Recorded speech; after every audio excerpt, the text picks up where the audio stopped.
Hi, this is Mark Bergman, and thank you for joining us on the eve of kindergarten and elementary school registration week, which runs from January 31st to February 4th. The English Montreal School Board is celebrating its commitment to diversity and inclusivity. This 6-day special event continues today with St. Monica Elementary School in NDG. Let's say hi to our guests we're talking to right now. Joining me are Spiritual and Community Animator Samantha Smith. Hello, Samantha. Thank you for being here. Hey, thanks. Danica Swanson, Spiritual and Community Animation Consultant. Hello. Hi, Danica. Shanice Nicole, Montreal educator and author. Hi, good afternoon. Hi, good afternoon.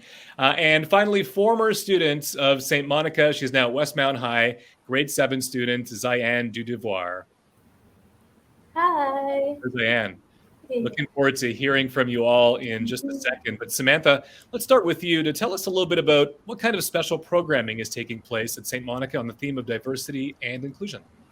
So this Friday, we're very lucky to have an online live visit with Montreal educator, author, and facilitator Shanice Nicole. She's going to read to our grade 1 and 2 students from her children's book, Dear Black Girls, and then have an open Q&A with the students afterwards. Last year, we had her visit our students, all the grade 2s who are now grade 3s, and her visit sparked so much joy, especially in these COVID times, and loving conversations between the students and wonderful questions about the importance of every student feeling seen and valued for who they are and respected in all of our schools. Shanice, let's hear a little bit about the book. Tell us about it.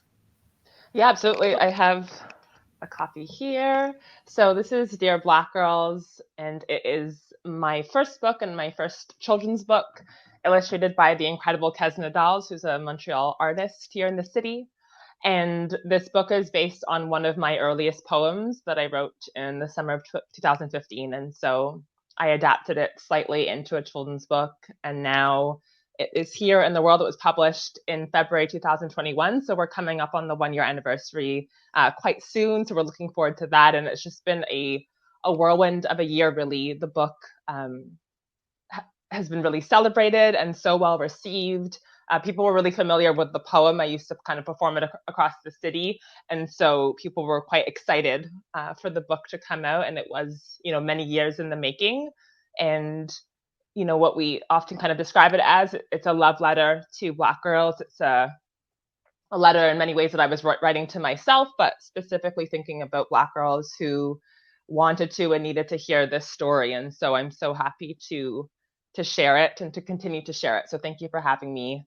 You're so welcome. Samantha alluded to some of the conversations that you have with students. Can you let us in on some of those conversations and what they're like? What type of conversations do you have and do you hope to have with students?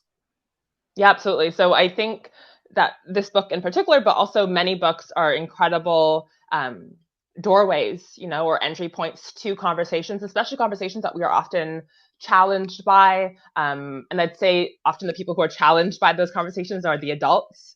The kids, the youth are often very excited and engaged and aware. And I gained so much inspiration from young people who are actually demanding that we have these tough conversations. And so Dear Black Girls opens up space to talk about identity, to talk about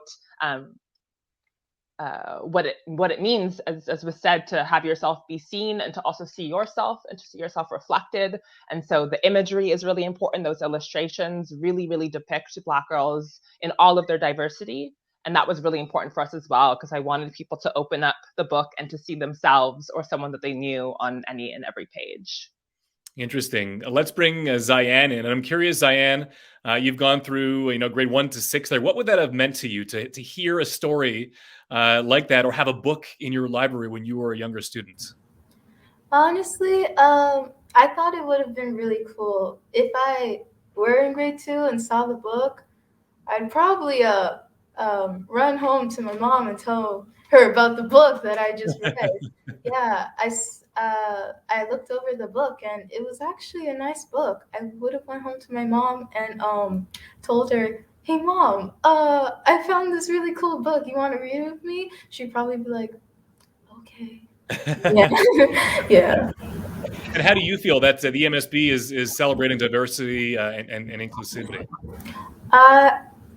I feel honored because most books that I would read don't really have like a lot of like, Black children in it. So for me to see this book, it actually feels really nice and honoring. So yeah. Amazing. Samantha, love to know how you're going about creating conversations with students around inclusion and diversity. Perfect. So right after the reading with Shanice, our grade 2 students and grade 1 students are going to have an activity where they reflect about their own self-love and what makes them different. They'll be writing or drawing opportunities depending on the age level and their kind of abilities. And it will teach the children to explore their unique identities and then provide an opportunity to celebrate themselves and celebrate one another and their classes together too. Danica, you oversee the EMSB's team of spiritual and community animators who facilitate programming related to diversity and inclusion in our schools. Is Black History Month programming part of this work, of course? It is, absolutely.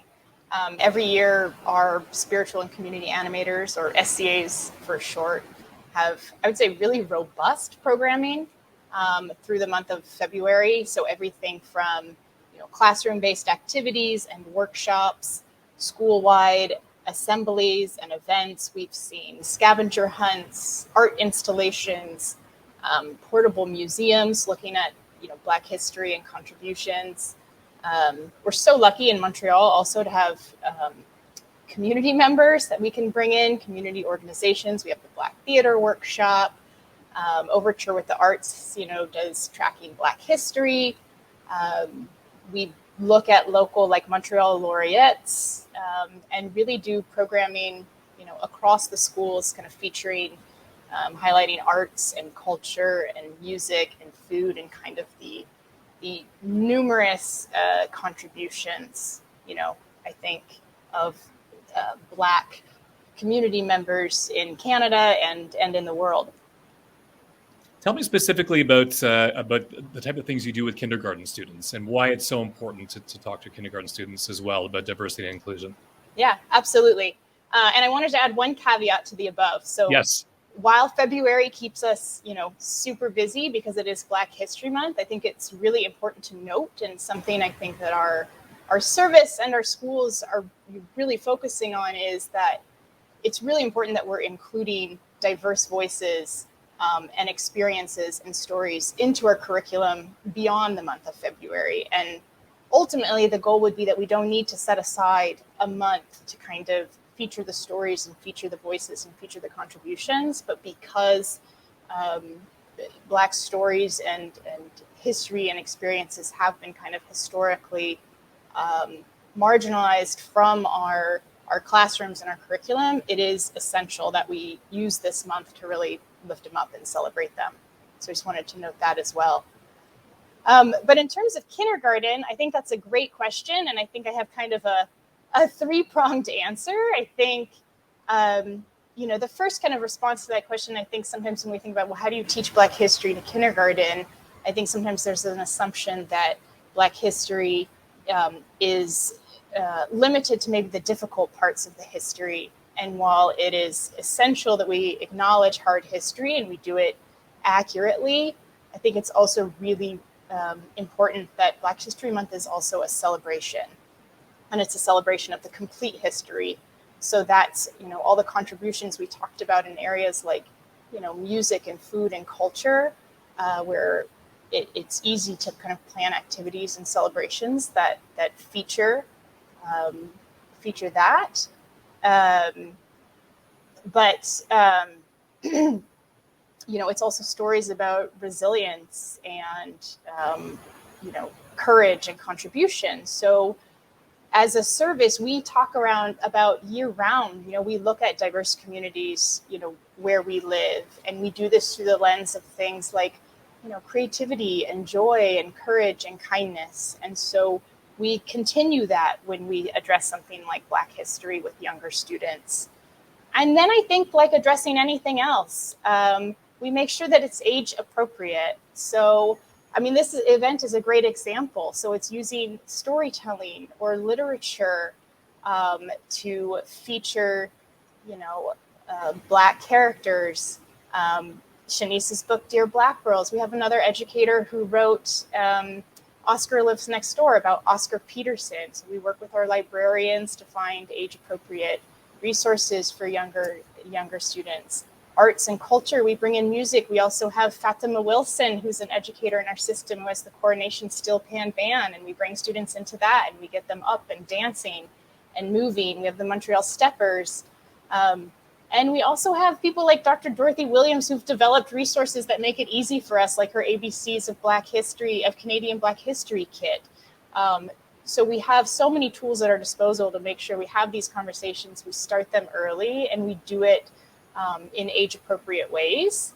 And actually, I was just talking with Samantha about this. She has a great example of also how we scaffold. So we don't start with everything. We maybe start with a piece of it.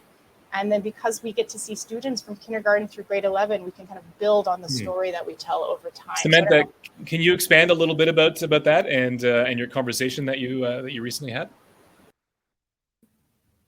Yes. So specifically like Viola Desmond. And actually, even when Ziane was in grade 3, I've been blessed and so lucky to see her grow up from grade 3 to grade 7.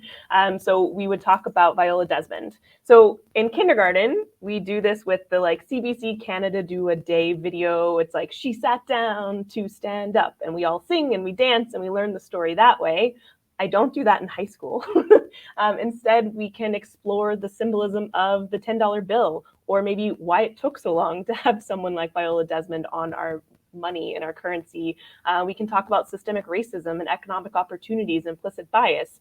So it starts in kindergarten with a fun song and dance and learning the story. But as they go, even in 3rd and 4th grade, we start talking about kind of more in depth as we lead into more deep discussions when they get to high school level. Shanice, tell me what it means to you that the EMSB is celebrating diversity and inclusivity at this time. Yeah, I think it's incredibly important. I think we're at a time right now within our context or our society where these conversations are happening more, and that is so necessary. And of course, it's something to celebrate, but I also think we need to start seeing this as like the bare minimum, right? And really encouraging and modeling to other schools, other institutions, what it can look like to be engaged in such a way. And then thinking about, drawing on that conversation about scaffolding, like how can, like St. Monica, for example, scaffold on what they are doing to continue to expand and really be a model to other schools. So I think it's so important that this work continues, but also that we recognize that it's ongoing. And how do we kind of bring more people into that as well? Let's bring Ziane back in. St. Monica, clearly a terrific school to be focusing on inclusivity and diversity from our conversation over the last couple of minutes. Tell me what you appreciated about your time at St. Monica.